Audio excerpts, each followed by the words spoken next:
So many of you are back from the retreat. Most of you, actually, not all of you, but most of you. And I hope you're still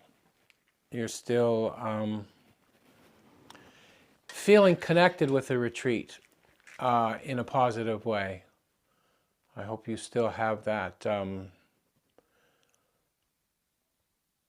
sense of the continuity of your practice, and maybe a little bit more. Maybe there's been an opening or a deepening. It's often when you come out of retreat, it's a little bit discombobulating for the first few days, but then one tends to settle back in and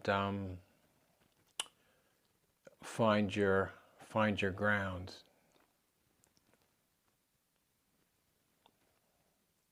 It's also important to reflect on your retreat and reflect on what experiences you had that you felt were of importance, experiences in your being, in the totality of your being. A really good place to know where you're at, as we've discussed time and time again, is the body. And often after the retreat, there's a calmness, or there's a bliss that is prevalent in the body, and of course it transfers to the mind as well. But it's really helpful to really identify what that is in you, that feeling in you, and to the best of your ability to continue to revisit it.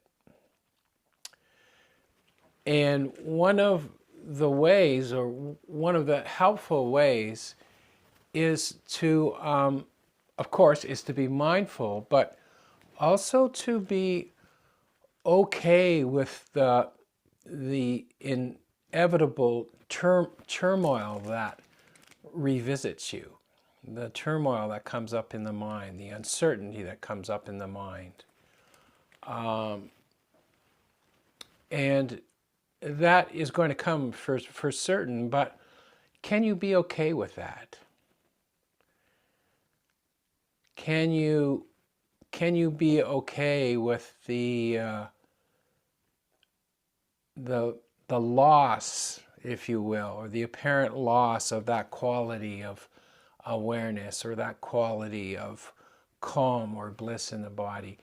Can you be okay when you lose that in the moment and not take it so seriously?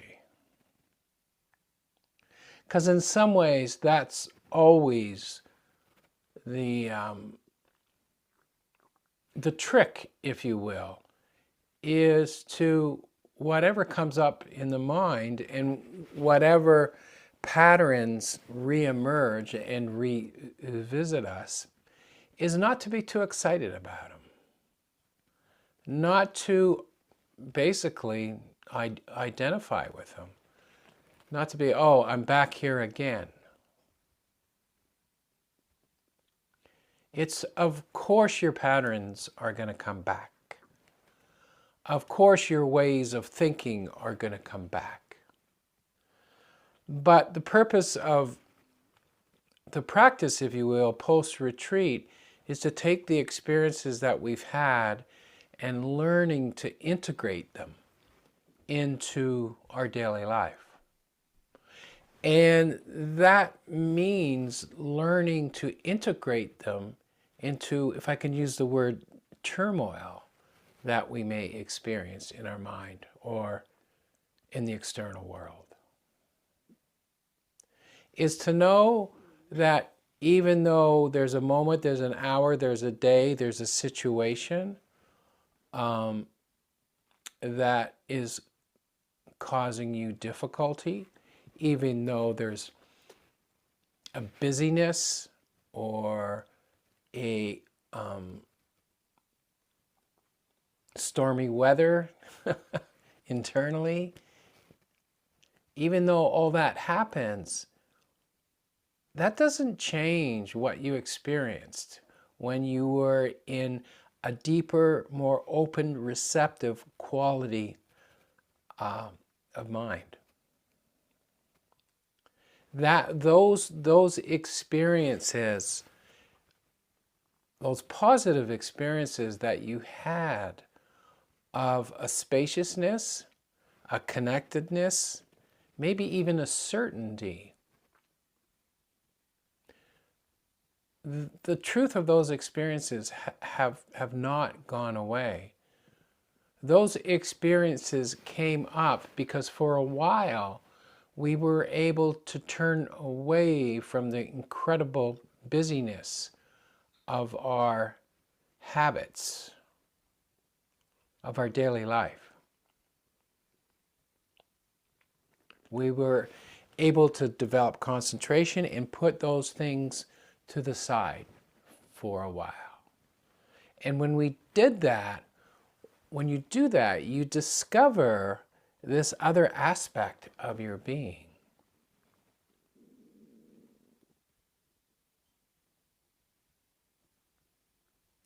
So the trick, if you will, is that when you get to the, it's like you're walking through a forest and you get to the part of the forest where it's really gnarly and there's all this overgrowth.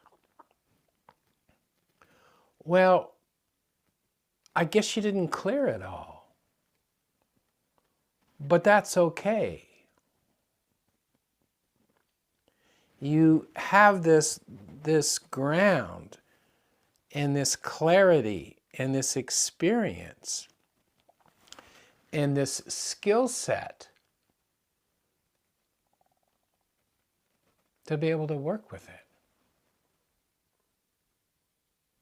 Those insights you had, those experiences of peace, those experiences of bliss, those experiences of quietness, that's you.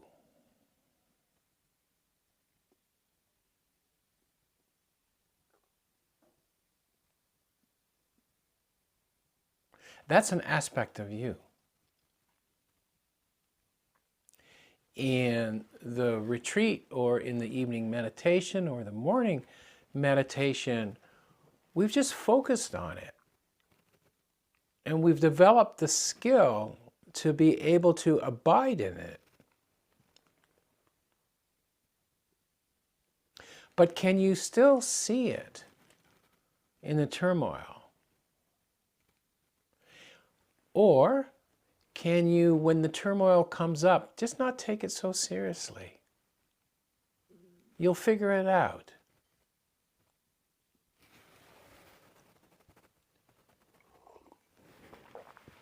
Can we take that attitude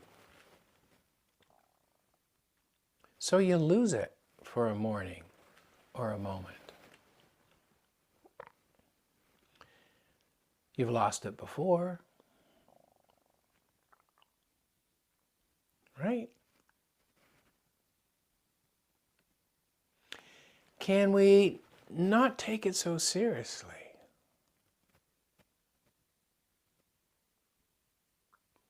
Not be so hard on ourselves.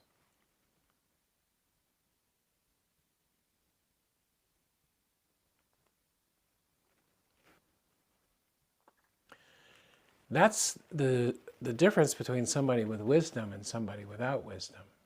The person without wisdom takes it too seriously, identifies with it, ruminates over it. The person with wisdom sees it, knows it's there, knows it's part of one's conditioning, but also knows it's just a speck in consciousness. It's a moment. It's a moment in consciousness. It's a moment. It's not you.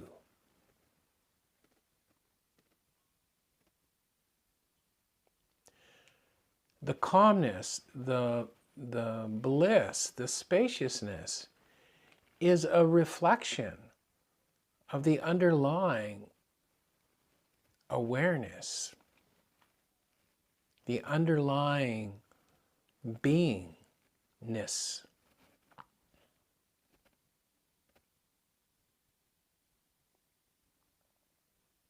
The mental states that come up, or the situations that come up that trigger us, they're momentary.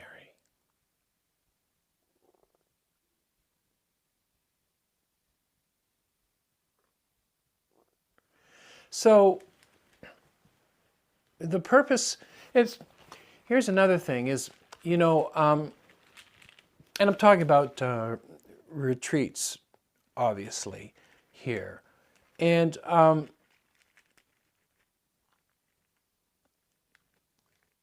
it's really important, if you can do it, is to go on a couple of retreats, at least a couple of retreats a year. I know I'm mostly speaking to the choir here. But this ongoing, consistent, giving yourself a chance to go into these deep dives really strengthens the confidence in the practice. There are, when I do the retreats, especially with the Zoom retreats, people will ask, well, is it okay if I just come in the morning? Or is it okay if I just come a couple of times? And I mostly want to say yes, but I don't know if that's the best thing, because we need to be able to make that commitment. If you can't do the whole retreat, that's okay, but can you commit 2 days? Can you commit 4 days? Can you commit 6 days? Because it's in those time periods that you allow yourself to really swim in the ocean, to really go for a good swim.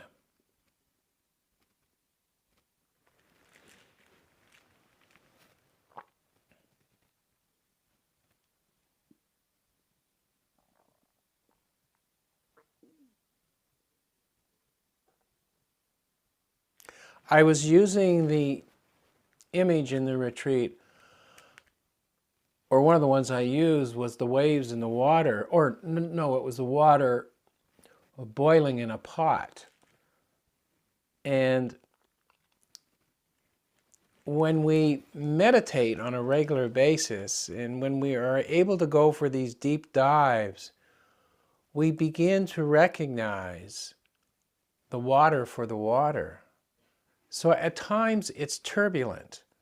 When the water's at a boil, it's bubbling away.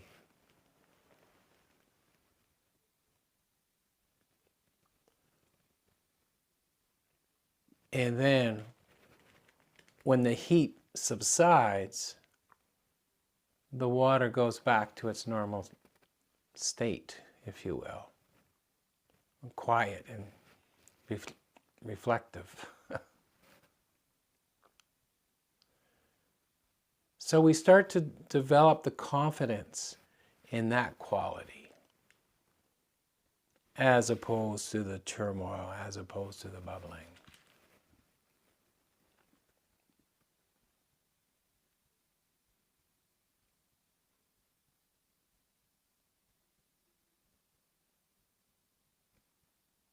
So I hope you take these words to heart. I hope that makes sense to you, and as you've been out of retreat now for a week or two, that you understand that of course you're back in your world, and of course you're going to be met with challenges, and you're going to have to figure things out.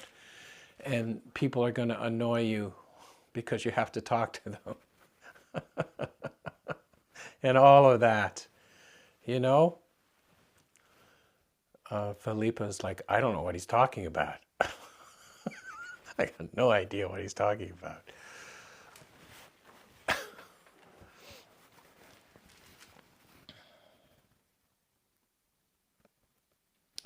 But we know all that's going to happen. But we also know the other. We also know the other. And hopefully you're able to remain connected with that. And a really good way is being connected with the body and feeling that calm, feeling that quality of lightness or bliss, or however you perceive it, is connecting with that feeling in the body and moving with it during the day, developing it during the day.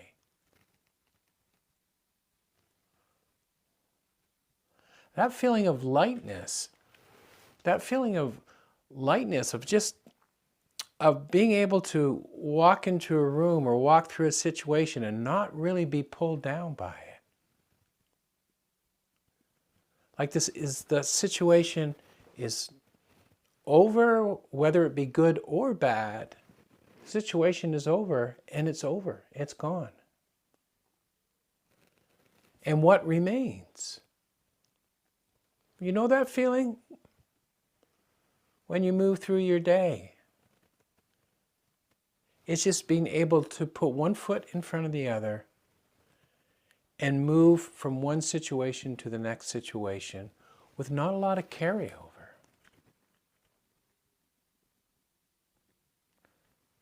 That's where the brightness is. That's where the lightness is.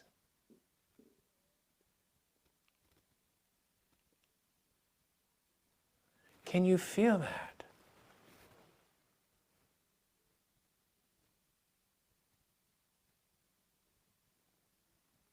Can you feel it in this moment?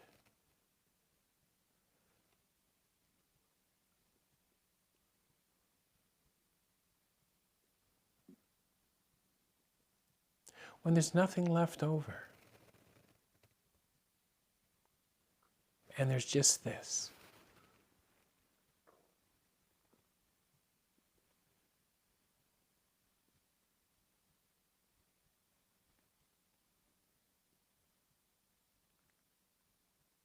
This is letting go of the turbulence in the water. This is not taking seriously, too seriously, the things that are activating within you. It's just conditioning. It's just conditioning.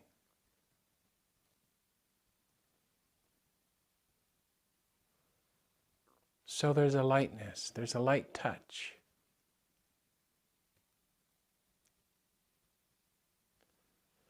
And the thing is, when we work like this, or when we move through the day like this, then that feeling of clarity, or that feeling of calm, that feeling of bliss, it just presents itself.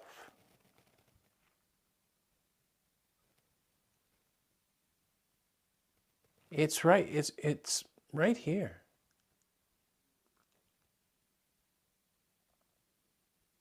It's right here. It's right in the body.